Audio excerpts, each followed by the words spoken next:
strapping in for what looks like it's going to be an epic return to the arena. We're talking about a really highly anticipated sequel. It picks up right where that popular reboot left off. And, well, it's promising even more intense action, more character stuff. Yeah. Get ready for a deep dive into Mortal Kombat 2. Absolutely. The buzz around this one is pretty electric, and it's not just another chapter, right? It's a direct follow-up to the 2021 film. They're clearly aiming to expand that whole cinematic universe. And to help us navigate all this, we've got, well, a great stack of sources today. Everything from the big Wikipedia entry on the film down to some early glimpses from a pretty compelling trailer transcript. Right. So our mission, like always, is to cut through the noise, pull out the key facts, the interesting insights you need to really be up to speed on what's coming next. Exactly. So whether you're like a longtime fan of the games, or maybe you just enjoyed that 2021 movie, or perhaps you're just curious about how this whole action-packed world is growing. Well, we're going to unpack what makes this sequel something you need to know about. Okay, so let's kick off with the basics, the foundational facts from Mortal Kombat 2. Sure. It is, of course, an upcoming American martial arts fantasy film. It's a direct sequel to the 2021 Mortal Kombat. Right. And for anyone keeping careful track, it's actually the fourth movie in the overall Mortal Kombat film series. Yeah, that's a good point. And what's kind of striking is the talent guiding it. Yeah, tell us about that, the creative team. Well, what's really insightful, I think, is seeing key people return, particularly Simon McQuoid back in the director's chair. He'd said before he'd only come back if the story felt right, you know? So his being there suggests, well, a certain consistency. It seemed to work with the feel of the first film, the fight choreography, the grounded tone. Which people really liked. Yeah. But we do have a new voice stepping in to write it. Jeremy Slater is taking over from Greg Russo. Okay, so a new writer. That could bring a fresh angle. Exactly. Could really push things. Having that continuity with the director, though, that's a big plus. So the big question, when can we actually see this thing? And who else is involved behind the scenes? Okay, mark your calendars. Mortal Kombat 2 is scheduled to hit theaters via Warner Bros. Pictures on October 24th, 2025. 2025, okay, still a little ways off. Yeah. And behind the scenes, you've got a real powerhouse team. Producers like Todd Garner, James Wan. James Wan, okay. Yeah. And the production companies involved New Line Cinema, Atomic Monster, Broken Road Productions, Fireside Films. That's a solid lineup, especially, James Wan's Atomic Monster. They're known for incredible creature design, intense practical effects, especially in horror. Which feels like a perfect fit for Mortal Kombat, right? That brutal feel, the fantasy elements. Absolutely. It fits that aesthetic perfectly. That definitely sounds promising for the visual side of things. But let's shift gears. Let's talk about the character everyone was asking about after the first film. Ah, yes. The huge reveal for this sequel has got to be the official introduction of Johnny Cage. Oh. So who stepped into those iconic sort of flashy shoes? Yeah, no question. Johnny Cage is finally making his debut, and it's Karl Urban taking the role. Karl Urban, okay. Yeah, that casting choice got a lot of buzz, and, for good reason. Urban's great at playing those charismatic, kind of irreverent characters. He definitely has that energy. And speaking of Cage, I remember there was a specific reason he wasn't in the first film. What did the director, McQuoid, say about that? Because, judging by the trailer clips, his personality is it's huge. It's actually a great bit of insight from the director. McQuoid basically said that Johnny Cage has such a giant personality, his words, that he felt it would have just thrown the first film out of balance. Right, okay, that makes sense. The first one needed to establish the main group, the world. Exactly. So this sequel is like the perfect time to finally dig into his character. And you're spot on. The trailer gives us some fantastic little tastes of him, like right away, establishing his past fame. Yeah, he's really self-aware about it too, isn't he? You hear him say things like, I loved Citizen Cage when I was a kid. Thanks, man. I appreciate it. Yeah. And then that really metal line. They should do a reboot. Nobody wants. That shit went out in the 90s. It's just pure Johnny Cage. Yeah. Already breaking the fourth wall, basically. It totally is. And his initial reluctance to get involved in all this craziness, that's classic Cage, too. Right. He's an actor. Exactly. He says, I'm not some champion. I don't have transformer arms or shoot lightning bolts on this. It's got nothing to do with me. I'm an actor. I find you annoying, not the face. Not the face. Got to protect the moneymaker. Precisely. He's got his priorities. But then you see that shift, right? Him eventually accepting this, insane new role. That's key for his arc. The trailer builds to him being told, it's time to become the hero you were meant to be. Mm-hmm. And his response, all right, you big ugly fuck, it's showtime. I mean, that's just perfect Johnny Cage. It sounds like the new writer, Jeremy Slater, really understands the character. Oh, for sure.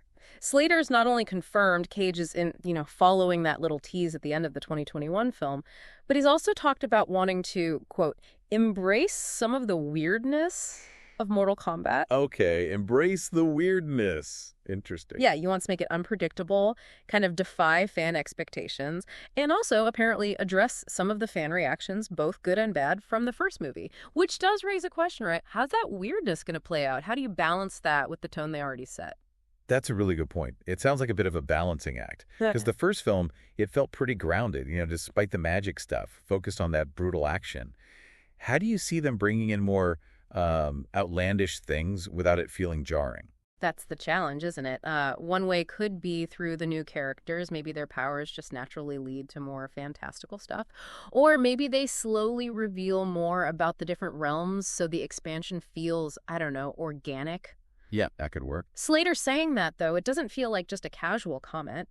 It suggests they're deliberately moving towards integrating some of the, stranger character abilities from the games, which could really set the tone for maybe future movies, too, balancing that serious war for the fate of your world thing with the inherent absurdity that is Mortal Kombat sometimes. Yeah, that's true. And wanting that weirdness, that unpredictability. Yeah. That probably means bringing in a wider range of fighters, right?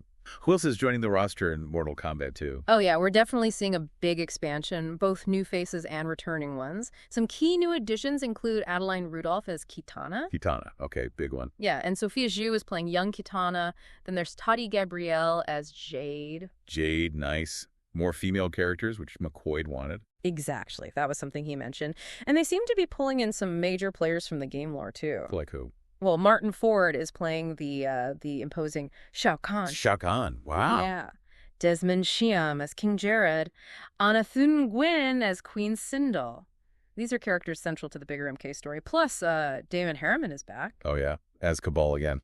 No, interestingly, he voiced Cabal in the first one, but now he's playing Quan Chi on screen. Quan Chi, okay. The manipulative sorcerer. That's a cool twist. Definitely. And we're also getting C.J. Bloomfield as Baraka. So, yeah, it really signals they're opening up this world way beyond just the tournament itself. But don't worry, lots of your favorites are coming back, too. Jessica McNamee is back as Sonya Blade. Yep. Josh Lawson as the always entertaining Kano. Of course. Ludi Lin as Liu-Kang. Mehcad Brooks as Jax. Louis Tan as Cole Young. We've also got Chin Han returning as Shang Tsung. Tadanobu Asano as Lord Raiden. And the amazing Hiroyuki Sanada is back as Hanzo Hasashi, Scorpion. And we absolutely cannot forget Joe Taslim as Bihan, who, becomes Noob Saibot. Right? The shadowy ninja. That's a big one for fans. Huge. And what's really interesting about Taslim is apparently he has this unique contract for 4 more Mortal Kombat films if the series keeps going. Wow, 4 more. They're really planning long-term with him. Seems like it. Oh, and Max Huang is back as Kung Lao, too. So this massive cast, it really ramps up the stakes. It fits right in with that line from the trailer. This is a war for the fate of your world. The universe is definitely expanding. Yeah. And that kind of scale, well, it usually means a pretty significant journey to get it made. How did this whole thing come together, from script to screen? Well, the talks started pretty much right after the 2021 film came out. The producers, the director, they were already thinking about the future, even throwing around ideas for maybe standalone films for characters like Johnny Cage or Bihan. Oh, news? Yeah. And the original writer, Greg Russo, he even had this big idea for a trilogy, like pre-tournament, the tournament itself, and then post-tournament. Yeah. Then producer Todd Garner basically teased the sequel development on Twitter in late 2021, which got everyone excited. So the gears were already turning back then. Yeah. When did Warner Bros. Actually give it the official go-ahead? The official green light came in January 2022. That's when Jeremy Slater was announced as the writer. Then July 2022, Simon McQuoid was officially confirmed to return as director. Okay, so things locked into place pretty quickly then. Yeah, it seemed like full steam ahead at that point. And filming started. When was that? Principal photography kicked off June 22, 2023, down at Village Roadshow Studios in Gold Coast, Queensland. Right. But like so many movies last year, they ran into a bit of a roadblock, didn't they? They absolutely did. Filming got suspended mid-July 2023 because of the SAG-AFTRA strike. Yeah. That big actors and writers strike that paused pretty much all of Hollywood. But they got back on track by mid-November once the strike was resolved.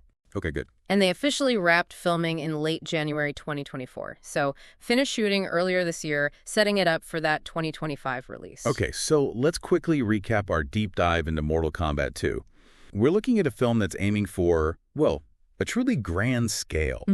We've got the much-hyped introduction of Karl Urban as Johnny Cage, and just a huge expanded roster of fighters, new and returning, all ready for action. Yeah, and the film's clearly trying to build on the first one, but also, as writer Jeremy Slater said, embrace the weirdness and maybe deliver something unpredictable. Right, while still staying true to that core, Yeah. Fighting tournament to the death idea. Exactly. Balancing the familiar with the new and maybe stranger elements. So what does this all mean for you listening? Given this incredible lineup, all these characters new and old, and the writer promising to shake things up, embrace the weird stuff, what specific character moments, or maybe surprising twists, do you think Mortal Kombat 2 might throw at us? What could it reveal about this universe or these fighters as they head into this war for the fate of your world?